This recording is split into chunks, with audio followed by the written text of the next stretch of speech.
Let's add in some more features and move on. I want to go ahead and first off, I'm going to turn this guy off here. And I want to go back and build the system a little further. So what I really want is some additional POLs, and I'm going to do this to show some of the more relationships we've got. So I want a POL, and I want it to be about 40 amps. And what do we have here? Looks like I could use a VMR 466, which is a nice single phase part. So I'm going to just go ahead and select this one here. And I actually want to use two of them just so I can show all the sequencing features that our GCP bus offers. So if I go here, I'm going to set up the addresses again. I'll also set up the voltages of these guys. So let's make this one of these 1 volt. And the other one, say 1.2. So one more thing I'm going to do is just out of preferences set these up for PM bus enable. The reason I set up these other rails here is so I can have something more interesting to show when I show this area called functions.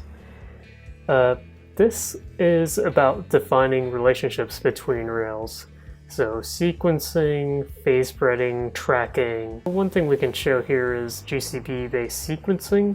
Now what that means is there's a little one-wire bus on some of these parts that can be shared.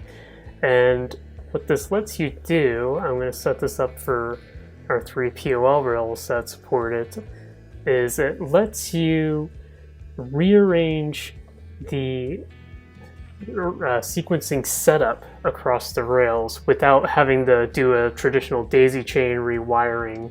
Of course we support that too, but this is kind of the neater feature for digital POL.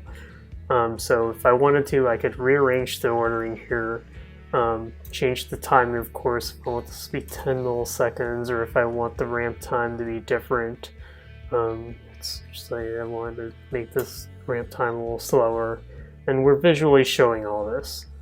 So, and of course this means you have a common enabling source then. So if I wanted to switch everything back to a traditional enable pin, I can still do that over here. The other thing I wanted to show here with all these rails is phase spreading, which we're back in the functions. Just click here for phase spreading, and we're going to add our POL rails again. And in here, basically phase spreading is when you have a common sync signal, and that can either be generated by one of our devices themselves for the POLs in this case, or it could be driven by an external sync if you want. Just going to leave it as it is.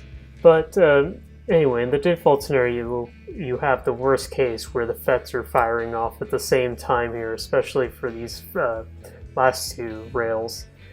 And that creates kind of a worst case result for the ripple of being about 40 amps here for the input current ripple RMS. Now what you can do with our tool is you can actually adjust the interleaving and adjust the phase offset for the sync. You can do that either by dragging around, which you'll then see this live calculation of the RMS being updated, or and this is really helpful if you have several rails in your project, you can click a one-click optimize here. So if I go ahead and click this, this is going to figure out the ideal case. It's going through its own algorithm, in which case we'll just click here and use this. And now it's gotten down to the lowest value of 23 amps.